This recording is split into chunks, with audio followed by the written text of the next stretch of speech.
हम आपको बताएंगे मैथ के 4 अति महत्वपूर्ण प्रश्न दोस्तों, जो सभी परीक्षाओं में पूछे जाते हैं। दोस्तों आप कोई सा भी गवर्नमेंट एग्जाम देंगे तो आपके पेपर में ये सब प्रश्न हमेशा देखने को मिलेंगे।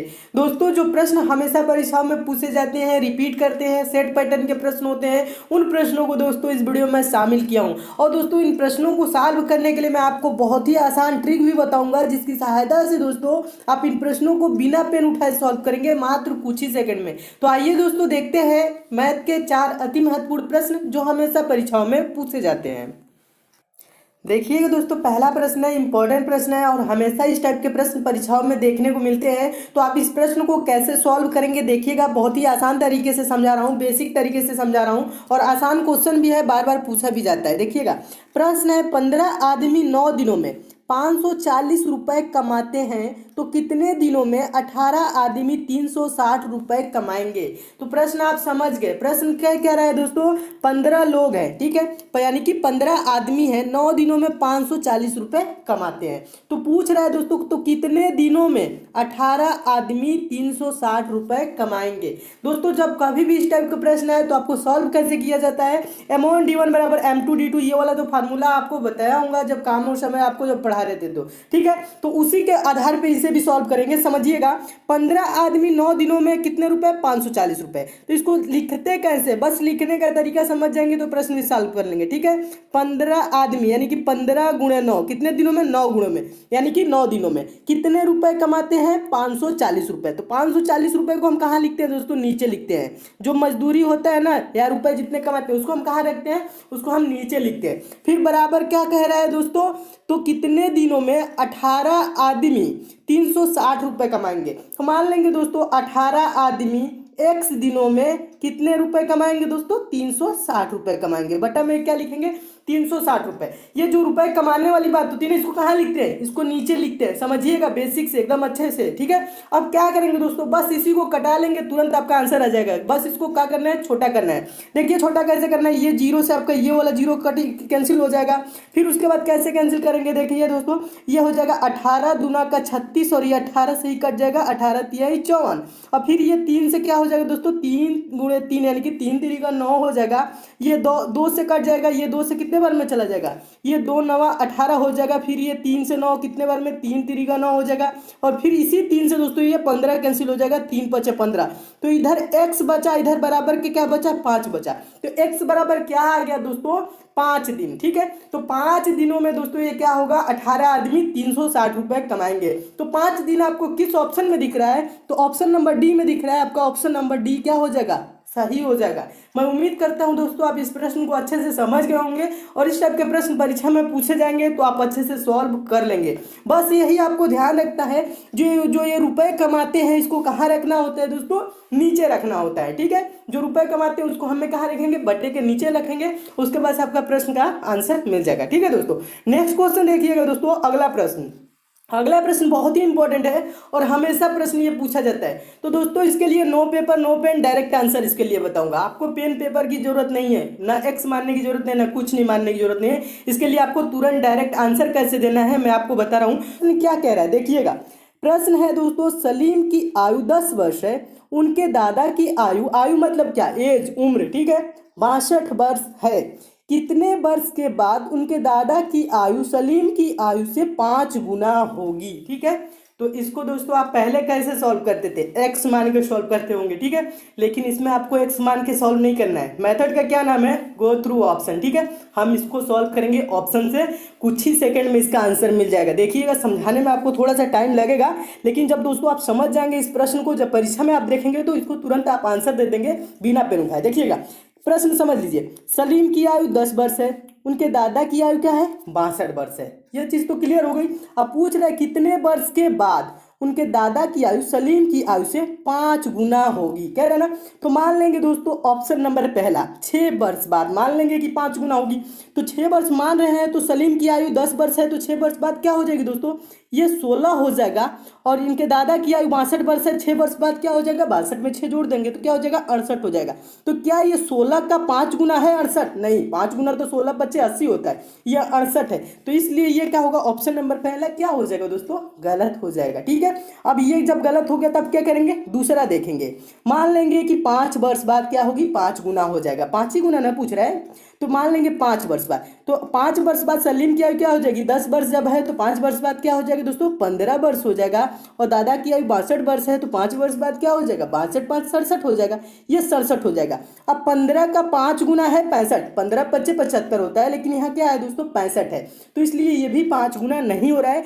दूसरा वाला भी ऑप्शन क्या हो जाएगा दोस्तों, गलत हो जाएगा। समझने में दोस्तों, आपको समझाने में थोड़ा सा टाइम लग रहा है, लेकिन ये जब मेथड आप क्लियर कर लेंगे ना, तो आप इन सब प्रश्नों को कुछ ही सेकंड में सॉल्व करने लगेंगे। आपको इतना देखने की जरूरत भी नहीं करेगी और इतना लिखने की भी आपको जरूरत नहीं पड़ेगी। पेपर में तुरंत आंसर दे देंगे, आपको तुरंत आंसर दिखने लगेगा। जैसे मुझे आंसर दिख रहा है, ठीक है, अभी आपको भी दिखने लगेगा, देखिएगा। तो दूसरा वाला भी ऑप्शन क्या हो गया दोस्तों, गलत हो गया ना। अब क्या करेंगे, तीसरा ऑप्शन देखेंगे। मान लेंगे कि 4 वर्ष बाद, ठीक है, 4 वर्ष बाद क्या हो जाएगी दोस्तों, ये क्या हो जाएगा, 10 वर्ष का है, 4 वर्ष बाद क्या हो जाएगा, सलीम की आयु क्या हो जाएगी, 14 वर्ष हो जाएगी। और दादा की आयु क्या हो जाएगी, 62 4 क्या हो जाएगा दोस्तों, 66 हो जाएगा। तो क्या ये 14 का 5 गुना 66 होता है, 14 25 70 होता है, लेकिन यहाँ 66 दे रहा है, तो ये वाला भी दोस्तों क्या हो जाएगा आंसर, और यानी कि ऑप्शन क्या हो जाएगा, ये भी गलत हो जाएगा। चौथा भी गलत हो गया। अब यानी कि तीसरा क्या हो गया, तीसरा ये गलत हो गया ना। अब बचा कौन सा दोस्तों, चौथा बचा। जब चौथा बचा तो चौथा को आप क्या करेंगे, ऐसे ही टिक कर देंगे, यही सही होगा। जब 3 ऑप्शन गलत हो जाते हैं तो चौथा ही आपका आंसर क्या होता है, सही होता है। लेकिन मैं इसको आपको सॉल्व करके दिखा देता हूं। मान लेंगे कि 3 वर्ष बाद, 3 वर्ष बाद दोस्तों सलीम की आयु क्या हो जाएगी, वर्तमान में 10 वर्ष है, 3 वर्ष बाद क्या हो जाएगी, 13 वर्ष का हो जाएगा। और दादा की आयु क्या हो जाएगी, वर्तमान में जब 62 है, तो यानी 3 वर्ष बाद क्या हो जाएगा दोस्तों, ये 62 हो तो 3 वर्ष इसमें जुड़ जाएगा, 65 हो जाएगा। तो क्या ये 13 का 5 गुना हो रहा है 65, 13 गुणे 5 करेंगे तो 13 25 65 होता है। कह रहा है ना कि उनके दादा की आयु, ठीक है, सलीम की आयु से 5 गुना होगी, कितने वर्ष बाद। तो आंसर क्या हो जाएगा दोस्तों, 3 वर्ष बाद क्या हो जाएगा, ये 13 वर्ष का हो जाएगा। और दादा कितने वर्ष के हो जाएंगे, 65 वर्ष का। और ये 5 गुना भी हो जा रहा है, तो यही क्या हो जाएगा, आंसर आ जाएगा। मैं उम्मीद करता हूं दोस्तों आप इस मेथड को एकदम अच्छे से समझ गए होंगे। ठीक है, इसमें दोस्तों आपको पेन भी नहीं उठाना होता है, पेपर भी नहीं, कुछ भी नहीं करना होता है, तुरंत आंसर देना होता है। इसमें दोस्तों क्या ऑप्शन आ गया, ऑप्शन नंबर डी सही हो गया। कैसे सही हो गया, 10 वर्ष का है, 3 वर्ष बाद क्या हो जाएगा दोस्तों, ये 13 वर्ष का है, दादा 62 वर्ष के हैं, 3 वर्ष क्या हो जाएगा दोस्तों, ये 65 वर्ष के। तो ये 65 क्या है दोस्तों, 13 का 5 गुना है, 13 25 65 होता है, या आप चाहे तो 13 से भाग भी कर सकते हैं, तो क्या होगा 5 आएगा। ठीक है, तो 5 गुना तो हो ही जा रहा है, कितने वर्ष बाद, 3 वर्ष बाद। तो यही इसका आंसर हो गया। मैं उम्मीद करता हूं दोस्तों आप इस प्रश्न को बहुत ही अच्छे तरीके से समझ गए होंगे, और इस टाइप के दोस्तों पेपर में प्रश्न पूछा जाएगा तो आप अच्छे से सॉल्व कर लेंगे बिना एक्स माने। ठीक है दोस्तों, नेक्स्ट क्वेश्चन देखते हैं। अगला प्रश्न, तीसरा प्रश्न काफी इंपॉर्टेंट है, हमेशा प्रश्न ये पूछा जाता है दोस्तों। तीसरा प्रश्न सॉल्व करेंगे, देखिएगा, इसके लिए भी पेन उठाने की जरूरत नहीं है, बस आपको समझाने के लिए मैं थोड़ा सा लिख दिया हूं। देखिए प्रश्न क्या कह रहा है दोस्तों, एक आयताकार मैदान 90 मीटर गुणे 70 मीटर का है। ठीक है, आयताकार मतलब क्या होता है, आयत कैसे होता है, आयत ऐसे होता है, ठीक है, ऐसे होता है, यानी कि आमने सामने की उसकी आयत की भुजा क्या होती है दोस्तों, समान होती है। पहले क्वेश्चन समझ लीजिए थोड़ा सा, और आगे उसके बाद समझा रहा हूं। देखिए, एक आयताकार मैदान 90 मीटर गुणे 70 मीटर का है, एक आदमी इसकी 5 बार परिक्रमा करता है। कितने बार परिक्रमा करता है, 5 बार परिक्रमा करता है। उसके द्वारा चली गई कुल दूरी कितनी होगी, ये पूछ रहे हैं। ठीक है, तो इसके लिए दोस्तों इसको सॉल्व कैसे करेंगे, पहले तो हम एक आयत बना लेंगे। ठीक है, आयताकार मैदान है, तो ये आयत नीचे आप देख रहे होंगे दोस्तों, ये ऐसे बना हुआ है। ठीक है, ये इसकी लंबाई क्या है दोस्तों, ये लंबाई इसकी 90 मीटर है और चौड़ाई क्या है, 70 मीटर है। तो दोस्तों जब आमने सामने, जब आयत का क्या मतलब होता है, आमने सामने की भुजा क्या होता है दोस्तों, आयत में बराबर होता है। जब ये दोस्तों 90 मीटर का है, तो नीचे वाला ये वाला भी क्या हो जाएगा दोस्तों, ये वाला भी 90 मीटर का हो जाएगा। ये जब 70 मीटर का है भुजा, तो ये वाला भुजा भी क्या हो जाएगा दोस्तों, ये भी 70 मीटर का हो जाएगा। क्या हो जाएगा, ये भी 70 मीटर का हो जाएगा। अब आयत का परिमाप क्या होता है, ठीक है, ये कह रहे हैं ना, एक आदमी इसकी 5 बार परिक्रमा करता है, तो उसके द्वारा चली गई कुल दूरी क्या होगी।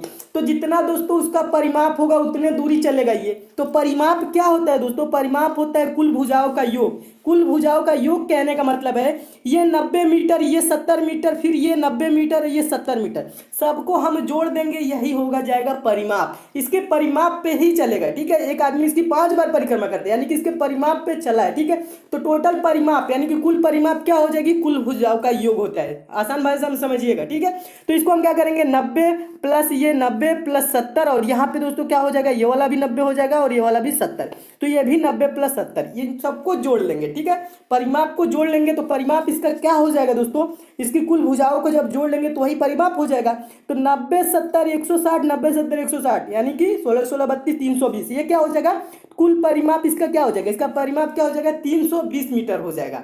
इसका जो परिमाप हुआ कितना हो गया 320 मीटर। अब कह रहा है आदमी इसकी 5 बार परिक्रमा करता है, एक बार अगर जो परिक्रमा करता है तो ये 320 मीटर ही दूरी तय करता है यानी कि दूरी चलता है। ठीक है, लेकिन ये 5 बार परिक्रमा किया है तो हम क्या करेंगे दोस्तों, 320 में 5 से गुणा कर देंगे। देखिएगा नीचे यहाँ पे किया हुआ है दोस्तों 320 गुणे 5, 320 में अगर जो 5 से गुणा कर देंगे तो क्या आ जाएगा दोस्तों 1600 मीटर।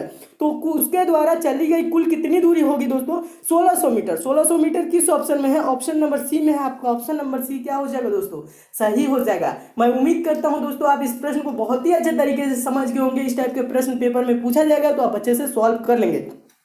तो देखिए दोस्तों इसके लिए आपको पेन उठाने की जरूरत नहीं है। क्यों नहीं है, क्योंकि आपको यहाँ पे आयत की लंबाई और चौड़ाई यहाँ पे दोस्तों मिल गया था, आयत की लंबाई और चौड़ाई मिल गया था, आपको परिमाप निकालना था।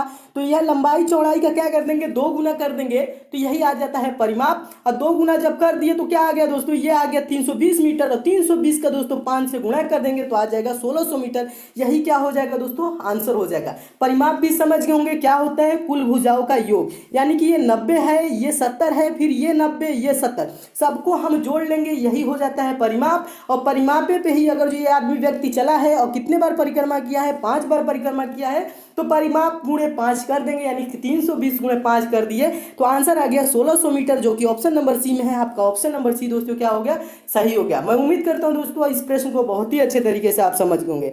नेक्स्ट क्वेश्चन देखिए, चौथा प्रश्न बहुत ही महत्वपूर्ण प्रश्न, अलजेब्रा का प्रश्न है दोस्तों। और इस प्रकार के प्रश्न हमेशा परीक्षाओं में देखने को मिलते हैं और इस प्रश्न को आपको बता रहा हूँ कैसे सॉल्व किया जाता है। तरीका बस समझिएगा, जब तरीका समझ जाएंगे तो आप अच्छे से सॉल्व भी कर लेंगे।